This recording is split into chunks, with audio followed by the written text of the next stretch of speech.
जय हिंद my dear students, welcome to your on YouTube channel SPM classes. आज ज़्यादा समय नहीं लेंगे हम, क्योंकि आज मैंने कल ही बता दिया था कि आज की वीडियो कुछ लंबी खींचने वाली है, क्योंकि आज इलेक्ट्रोस्टैटिक्स यूनिट के तहत फर्स्ट चैप्टर जो कि electric field and Coulomb's law है, उसका पार्ट 8 हम लोग कवर करेंगे, जिसमें वैद्युत द्विध्रुव के कारण वैद्युत क्षेत्र की तीव्रता चल रही। तो आज का टॉपिक होगा electric dipole moment electric field intensity due to electric dipole moment in broad on position, यानी वैद्युत द्विध्रुव के कारण वैद्युत क्षेत्र की तीव्रता निरक्षीय स्थिति में। कल था अक्षीय स्थिति में, आज है निरक्षीय स्थिति में। ठीक है, तो हमने एक सिंपल फिगर ड्रा कर रखा है, आप इसके बारे में वेल अवेयर हैं आप सभी लोग। ये ए बी एक वैद्युत द्विध्रुव है, जिसका सेंटर पॉइंट हमने लिया है O, और आप जानते हैं कि इसकी जो मिनिमम डिस्टेंस होती है, जो बहुत मामूली हम लोग कहते हैं कि अल्प दूरी पर स्थित होती है 2L, और उसका भी ये हाफ L और L होगा।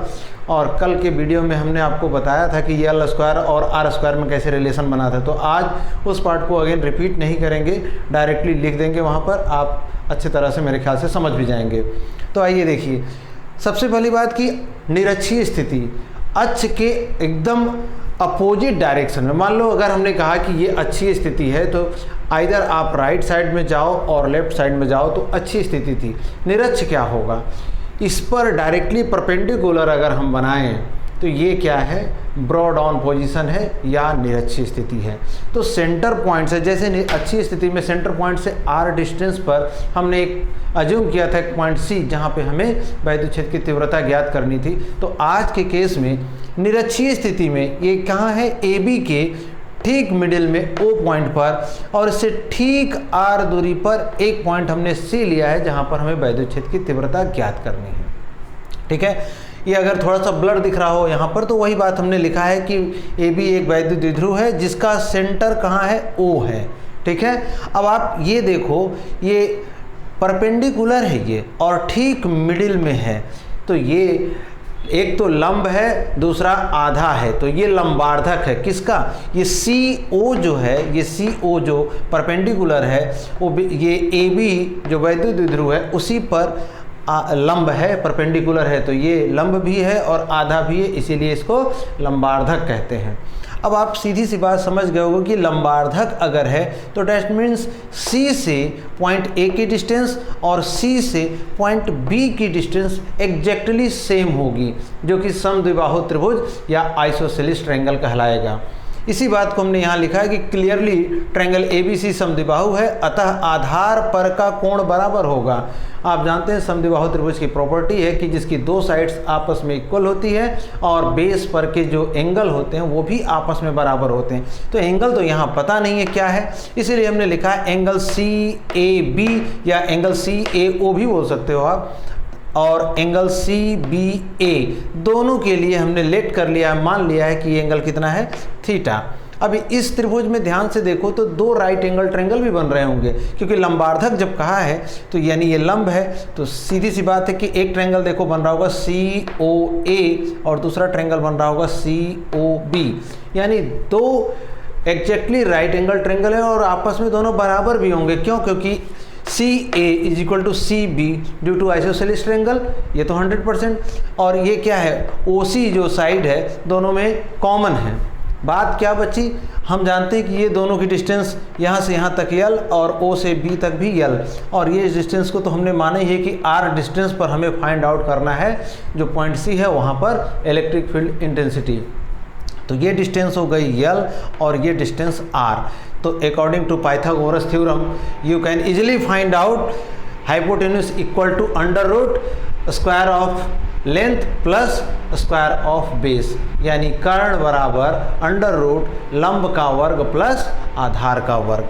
बस सिंपली और कुछ नहीं, इसी को हमने लिखा है, चाहे तो आप CB बोलो या CA, बाद में हम इसको लिखेंगे भी कि दोनों तो बराबर ही होते हैं। तो यहाँ देखो हमने लिखा है CB equal to under root R square plus L square. एक सिंपल ज्योमेट्री अभी इसमें आई, अभी ज्योमेट्री के कई सारे पार्ट इसमें बाकी हैं। मैंने आपको पहले भी ये इन्फॉर्म कर दिया था कि इसमें ज्योमेट्री का रोल प्ले होगा और भी मेजर रोल प्ले होगा। तो अब आओ पॉइंट पर आ जाते हैं। जैसे हमने वहाँ निकाला था अच्छी स्थिति में कि प्लस क्यू आवेश के कारण बिंदु सी पर वैद्युत क्षेत्र की तीव्रता, उसको नाम दिया था E1, माइनस क्यू के कारण वैद्युत क्षेत्र की तीव्रता, उसको नाम दिया था E2, और जो पॉइंट सी था वहाँ पर resultant electric field intensity find out किया था। सिमिलर उसी वे में यहाँ करेंगे, बट चूँकि ये वेक्टर क्वांटिटी है और अगर 180 डिग्री का फेज या सेम डायरेक्शन नहीं है तो वेक्टर का आप वियोजन करेंगे, that means in X axis and Y axis. आइए वही देखते हैं, यही करना है। अगर इसमें हम आपको कहें प्लस क्यू आवेश के कारण, यहाँ समझ लीजिए कि आप प्लस क्यू आवेश के कारण वैद्युत क्षेत्र की तीव्रता, और उसको नाम हम दे रहे हैं E1। अब ध्यान से देखो, प्लस के कारण हमने बताया है कीवर्ड से बाहर, तो से बाहर किधर जाएगा, देखिएगा हमारे मार्कर के निशान को ध्यान से बाहर हमने दिखाया E1 नाम दिया इसको। ये पॉइंट सी था, ये बी था, बी से बाहर कहाँ जा रहा है, सी की ओर, इसी डायरेक्शन में। ये हल्का तिरछा है, तिरछा बिल्कुल नहीं होना चाहिए, एकदम सीध में दिखनी चाहिए आपको।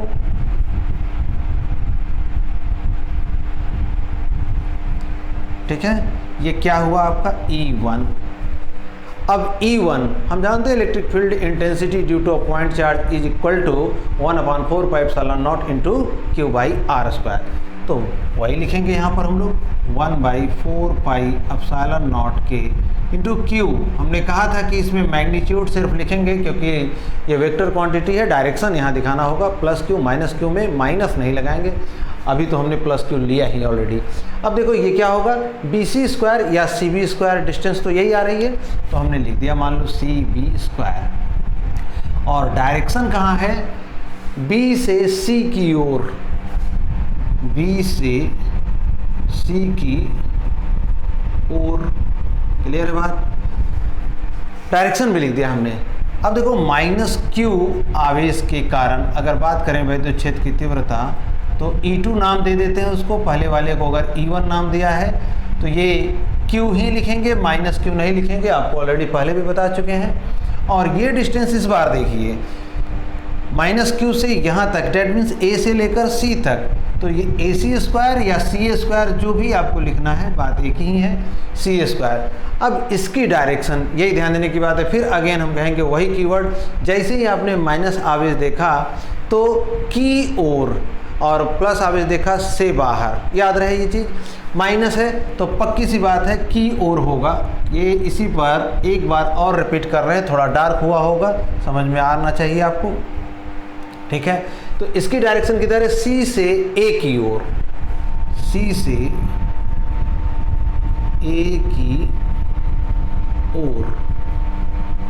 ठीक है, अब देखो आप ध्यान से 1/4 पाई एप्सिलॉन नॉट के यहाँ, 1/4 पाई एप्सिलॉन नॉट के यहाँ, क्यू यहाँ, फर्क किसमें है, c b square c a square. But हम लोग ऑलरेडी यहाँ दिखा चुके हैं कि c a is equal to c b. अगर इसको इक्वेशन 1 कह लीजिए आप, तो हम लोग कह सकते हैं कि फ्रॉम इक्वेशन फर्स्ट साफ साफ दिख रहा है कि E1 इक्वल टू E2 होगा, क्योंकि जब CB CA की इक्वल टू, बाकी सब कुछ तो इक्वल था ही, that means 100% E1 equal to E2 होगा।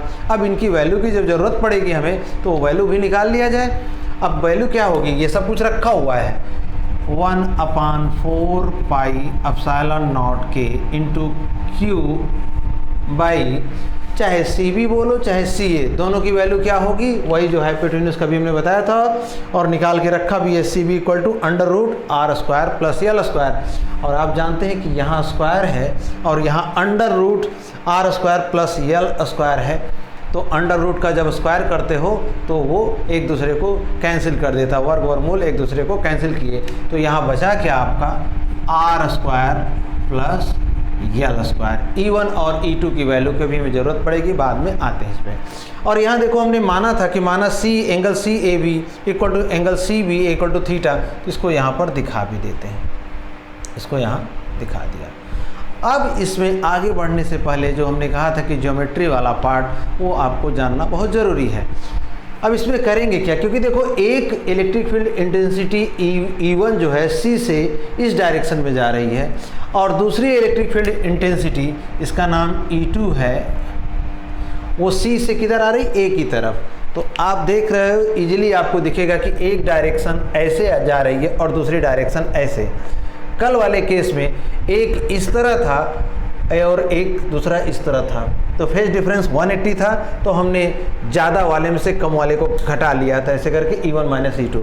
बट आज E1 इधर E2 इधर, तो इस तरह आप डायरेक्ट इसको ना तो घटा सकते हैं ना तो जोड़ सकते हैं। क्लास 11th में वेक्टरों को जोड़ने के दो रूल पढ़े होंगे। एक रूल है वेक्टरों के योग का त्रिभुज का नियम, ठीक है, और दूसरा वेक्टरों के योग का समांतर चतुर्भुज का नियम, the law of addition of parallelogram, ठीक है।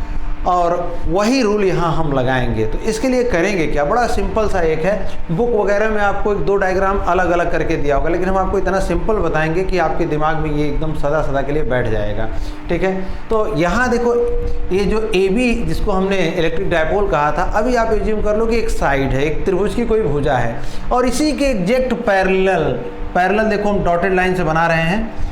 हमने एक पैरेलल लाइन खींच ली C, और आगे कुछ D E F जो मानना है आप मान लो, हमने कुछ नहीं लिखा यहाँ पर। अब ये अगर एग्जैक्टली खींचा है तो बड़ा सिंपल सा बात है। अब पहले हम ज्योमेट्री बता लेंगे, उसके बाद तब कुछ इसमें वाइप आउट भी मतलब मिटाना भी पड़ेगा, इरेज करना पड़ेगा, ताकि हमारा ये हट जाए और वीडियो लंबा भी ना खींचे, इसलिए फिगर में भी हम आपको पहले ये समझा देते हैं, उसके बाद आते हैं। आपने अप टू हाई स्कूल तक में ये पढ़ लिया होगा कि अगर टू पैरेलल लाइंस को कोई थर्ड लाइन कट करती है, यानी दो समांतर रेखाओं को कोई तिर्यक रेखा काटती है, तो दो चीज़ें आपस में बराबर होती। पहला क्या होता है, ये संगत कोण आपस में बराबर होते हैं, एक बात। दूसरी बात क्या होती है, दो प्रॉपर्टी दोनों का इस्तेमाल होगा यहाँ पर। दूसरा क्या कि अगर कोई दो समांतर रेखाओं को तिर्यक रेखा काटे तो अल्टरनेट एंगल भी आपस में इक्वल होते हैं, डेट मीन्स एकांतर कोण, एक का अंतर वो भी आपस में बराबर होता है। अब इसका देखो कैसे अप्लाई करेंगे। यहाँ पर आप देखो कि ये वाली साइड और ये वाली साइड पैरेलल है, और ये यहाँ से यहाँ तक जो जा रही है ये तिर्यक रेखा का काम कर रही है, तो संगत कोण जो इसके साथ बना है वही इसके साथ बनेगा, यानी थीटा। पहली बात समझ में आ गई होगी। दूसरा, अब देखो एक लाइन ये, दूसरी लाइन ये, इस बार ये दूसरी वाले को CA को हम तिर्यक रेखा मान रहे हैं, ठीक है, CA को। तब ये अगर एंगल थीटा, तो अल्टरनेट एंगल कौन सा थीटा होगा, ये हो जाएगा हमारा थीटा। क्लियर है बात, हमारे ख्याल से आपको ये समझ में आया होगा। तो आइए हम आपको थोड़ा सा आगे ले चलते हैं। हाँ, तो देखिए आगे हमने यहाँ फिगर में थोड़ा सा बना लिया, टाइम किल ना हो इसकी वजह से। देखो E1 इस डायरेक्शन में था, अगर हम अब इसका वियोजन करना चाहते हैं, और E1 का वियोजन कैसे करेंगे, E1 को क्रमशः क्षैतिज एवं लंबवत घटकों में वियोजित करने पर। तो देखो E1 का डायरेक्शन ये है, अगर क्षैतिज घटक में वियोजित करोगे तो E1 cos थीटा होगा, और ऊर्ध्व घटक या परपेंडिकुलर जो सेक्शन होगा E1 sin थीटा, इस तरह जाएगा। तो देखो E1 का थीटा ये हमने पहले समझा दिया था, E1 का E1 cos थीटा ये ऊपर दिखाया है हमने, देखो यहाँ पर E1 cos थीटा और ये एंगल करके दिखाया है। और इसी का इसका मुंह देखिए, इस एरो हेड किधर है, ऊपर की ओर है, इसीलिए देखो ये हमारा जो थंब है ये E1 का अगर काम कर रहा है तो E1 cos थीटा ये हुआ, और E1 sin थीटा किधर जाएगा, 90 डिग्री के एंगल पर अप साइड में, तो देखो E1 sin थीटा ऊपर गया। सिमिलरली E2 का मुंह किधर था, नीचे की ओर, C से A की ओर था, यहाँ लिखे भी हैं। तो इस बार थंब मेरा देखो नीचे की ओर है, इस तरह है नीचे की ओर ये। अब इसका जो हॉरिजेंटल सेक्शन किधर है, ये है लाइन जो हमने पैरेलल खींचा था, तो E2 cos थीटा ये क्षैतिज घटक होगा, और चूंकि इसका एरो हेड नीचे की ओर है तो इसका जो ऊर्ध्व घटक होगा वो भी नीचे की ओर होगा, E2 sin थीटा। तो देखो E2 cos थीटा उसको हमने बगल में लिख दिया है, यहाँ नीचे E1 cos थीटा को ऊपर लिखा है, E2 cos थीटा को नीचे, और E2 sin थीटा नीचे लिखा है। ये इसके लिए देखो ये एरो हेड जो दिख रहा है उसी के लिए ये E2 sin थीटा लिखा है। अब आप बताओ, E1 और E2 एग्जैक्टली बराबर हैं, दोनों के मैग्नीट्यूड सेम टू सेम हैं। अब अगर थीटा की वैल्यू जो यहाँ है वही थीटा तो ये भी है, तो डैट मीन्स यहाँ जो हम बात कर रहे हैं E1 sin थीटा और E2 sin थीटा, ये तो ऊर्ध्व घटक E1 sin थीटा और E2 sin थीटा आपस में बराबर एवं विपरीत दिशा में है। Equal in magnitude but opposite in direction. इसलिए क्या करेगा कि अगर सपोज हमने फोर्स का एक रेफरेंस दे कि 5 न्यूटन के बल से आप किसी को खींचो और वो भी आपको 5 न्यूटन के बल से अपनी तरफ खींचे, तो होगा क्या, दोनों 5 न्यूटन के बल से खींच रहे हो तो ख़त्म कर देगा वो एक दूसरे को, यानी रिजल्ट क्या होगा, नल होगा, जीरो हो जाएगा। तो यहाँ भी वही बात होगी, E1 साइन थीटा और E2 साइन थीटा बराबर होने के कारण एक दूसरे को निरस्त कर देंगे। अतः परिणामी तीव्रता यानी रिजल्टेंट जो होगा वो केवल किसके कारण होगा, क्षैतिज घटक के कारण होगा। और क्षैतिज घटक दोनों ही देखो लेफ्ट साइड में है यहाँ पर और एक ही दिशा में है। तो अध्याय प्रिंसिपल ऑफ सुपरपोजिशन से आप बोलेंगे कि बिंदु C पर परिणामी तीव्रता क्या होगी, इन्हीं क्षैतिज घटकों के योगफल के बराबर होगी, जिसको कि हमने यहाँ लिखा भी है भाषा में बनाकर लैंग्वेज में। तो अब क्या होगा, अगर परिणामी तीव्रता को E से डिनोट करें तो आप यही तो बोलोगे E1 cos theta plus E2 cos theta. अब बड़े मज़े की बात कि हम यहाँ पहले दिखा चुके हैं कि E1 बराबर तो E2 होता है, तो चाहे E1 यहाँ E2 लिख लो, चाहे E2 को E1 लिख लो। सपोज हमने मान लिया कि E2 को हम E1 लिख रहे हैं क्योंकि दोनों तो बराबर हैं, तो सेम ही चीज़ ये दो बार लिखी है, E1 cos theta plus E1 cos theta, तो क्या हो जाएगा 2E1 cos थीटा। तो हमने लिख लिया 2E1 cos थीटा। अब देखो आगे हम बढ़े, E1 चाहे E2 दोनों सेम था और E1 की वैल्यू यहाँ निकाल कर पहले से रखी गई है, तो यहाँ आप रख दो 1/4 पाई एप्सिलॉन नॉट के Q by R square plus L square, और बगल में देखो ये cos थीटा बच रहा है तो cos थीटा भी लगा लो। सारी वैल्यू तो आपको पता है, क्या नहीं पता है, सिर्फ cos थीटा नहीं पता है। तो आओ इस राइट एंगल ट्रायंगल में चाहे आप आइदर COB लो और COA लो, क्योंकि दोनों इक्वली हैं, एकदम इक्वल हैं, दोनों के एरिया भी सेम ही होंगे। तो हम लेते हैं कोई सा एक ले लो, आपको जो इच्छा हो, हम यहाँ ले रहे हैं, मान लो इन राइट एंगल ट्रायंगल COB। आपको क्या चाहिए, cos थीटा, तो COB में राइट एंगल ट्रायंगल है, cos थीटा क्या होगा वो आप जानते होंगे, बेस बाई हाइपोटेन्यूज B/H, ठीक है, या हिंदी में कहें तो आधार बटे कर्ण। COB में आधार कौन सा है, OB, तो लिख दिया OB। कर्ण कौन है, BC, लिख दिया BC। अब OB इसी को तो हमने L लिया है क्योंकि हाफ डिस्टेंस पे लिया है, तो ये है आपका L। और B से लेकर C तक ये पहले निकाल के रखें, CB = √R square plus L square. तो √R² प्लस L स्क्वायर को अगर हम इस फॉर्म में लिखें तो आप जानते होंगे इसके पावर में 1/2 लिख देते हैं, या तो अंडर रूट लिखें या पावर में हाफ लिखें, बात सेम होती है। अब ये cos थीटा की वैल्यू इस इक्वेशन में पुट कर देते हैं, यानी by putting the value of cos theta in above equation you will find, क्या मिल जाएगा आपको, 2/4 पाई एप्सिलॉन नॉट के, Q ऊपर है, Q लिख दिया हमने ऊपर। यहाँ देखो cos थीटा की वैल्यू में L ऊपर आ रहा है, वही लिखना है हमें, तो L लिख दिया। अभी यहाँ R² प्लस L स्क्वायर, एक ये वाला और एक ये L/ये में था, तो इसको भी लिखोगे R² L स्क्वायर के पावर 1/2। आपको कल वाले में भी हमने बताया था कि जैसे 2QL मिला तो आप जानते हैं तो इलेक्ट्रिक डायपोल मोमेंट है, वैद्युत द्विध्रुव का आघूर्ण, तो इसको क्या लिख सकते हो, P, कैपिटल P। तो क्या बना 1/4 पाई एप्सिलॉन नॉट के, इसके लिए हमने लिखा P। और यहाँ देखो R² plus L square, R² plus L square, that means base same है और इसके पावर में कुछ नहीं, तो आप जानते हो कि 1 अपनी तरफ से एज्यूम कर सकते हो, हर चीज़ के पावर में 1 तो होता ही है। तो 1 और हाफ, अगर बेस इक्वल है तो पावर आपस में ऐड हो जाते हैं, 1 प्लस हाफ डेट मीन्स 3/2। तो क्या लिखें हम, R² plus L square oblique में 3/2। कल की तरह ही हमने कहा, आज जैसे आपको पहले बता दिया था कि एक तो 2l वैसे ही अल्प मानते हैं, यल उसका भी हाफ हुआ, और बहुत छोटी राशियाँ होती हैं 0.2 वाला एग्जाम्पल भी मैंने आपको दिया था, और जब उसका स्क्वायर करेंगे वही हाल करेला ऊपर से नीम पे चढ़ा, तो वो बहुत छोटा हो जाएगा यल, किसकी रिस्पेक्ट में, आर के रिस्पेक्ट में। तो आप यहाँ लिखोगे since L square is much much less than with respect to R square की तुलना में यल स्क्वायर बहुत ही छोटी राशि हो गई। तो आप ये एज्यूम करते हैं कि यल tending towards zero, not equal to zero, बस जीरो की ओर अग्रसर, यानी लगभग जीरो के बराबर ही है, जीरो तो नहीं है लेकिन जीरो के लगभग बराबर है। तो आप लिख सकते हो यल टेंडिंग टूवर्ड्स जीरो। अब जब यल जीरो हो गया तो बचा क्या, आर स्क्वायर। यहाँ दिखा देते हैं, देखो बचा होगा नीचे केवल आर स्क्वायर, तो आर स्क्वायर का पावर 3/2 है, और पावर का पावर हो तो आपस में आप जानते होंगे मल्टीप्लाई हो जाता है। तो 2 × 3/2, तो 2 से 2 तो कट जाएगा, बचेगा क्या, आर के पावर 3।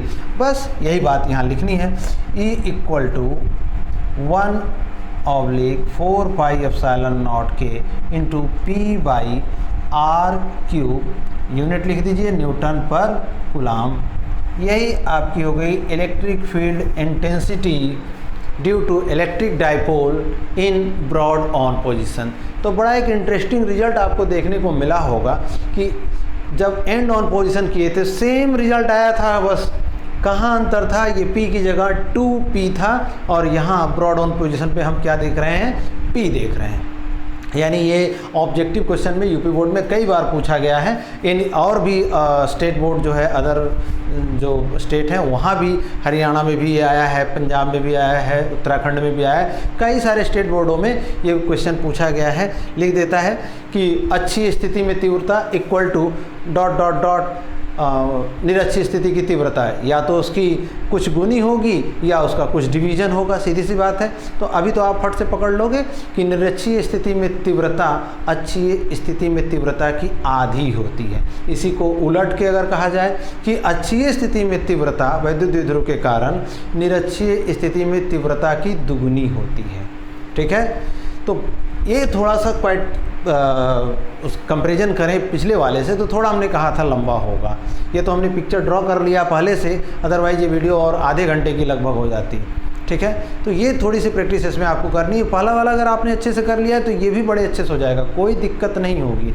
1-2 बार आप प्रैक्टिस करिए, ये आपका अपना हो जाएगा। ज्योमेट्री बड़ी सिंपल सी थी, बहुत हार्ड ज्योमेट्री भी इस्तेमाल नहीं हुई है, और जिस तरीके से मैंने बताया आपको, मुझे लगभग पूरा विश्वास है कि आपको समझ में आना चाहिए। फिर भी अगर आपको कोई दिक्कत होती है तो कमेंट करिए, पूछिए हमसे, हम आपके कमेंट का जवाब ज़रूर देंगे। और हमने लास्ट 2-3 दिनों से बिल्कुल नहीं आपसे कहा है कि वीडियो आप लोग देख तो रहे हो, व्यूज़ भी खूब आ रहे हैं, लेकिन लाइक बड़े कम है उसमें। भाई क्या चक्कर है ये, आप देखते हो या तो भूल जाते हो या फिर कुछ और बात है। जो भी है, हम आपसे आशा करते हैं कि लाइक शेयर सब्सक्राइब करते रहिए, ज़्यादा से ज़्यादा लोगों तक पहुंचाते रहिए, क्योंकि हमारा परिवार अभी नया है, इसलिए हमें थोड़ा सा ज़्यादा आपसे एक्सपेक्टेशंस भी है, और हम चाहते हैं कि आप ज़्यादा से ज़्यादा तक लोगों, ज़रूरतमंद बच्चों तक पहुँचाइए। बस इसी के साथ आज का वीडियो यहीं वाइंड अप करते हैं। ठीक है, तो मिलते हैं आपसे कल अगले पार्ट में। ऑलमोस्ट ये चैप्टर कंप्लीट हो चुका है, एक आंख हेडिंग और बची होगी। उसके बाद फिर न्यूमेरिकल में जैसा आप लोगों की राय होगी, आप लोगों से हम कमेंट सेक्शन में ये डिमांड करेंगे कि आप न्यूमेरिकल अभी चाहते हैं या जब एग्ज़ाम के जस्ट 1 महीने 2 महीने पहले से एग्ज़ाम के न्यूमेरिकल का हम प्रैक्टिस कराएं। तो ये आप लोगों के ऊपर मैं छोड़ता हूँ। ठीक है, तो आज का वीडियो यहीं वाइंड अप करता हूँ। ठीक है, थैंक यू फॉर वॉचिंग।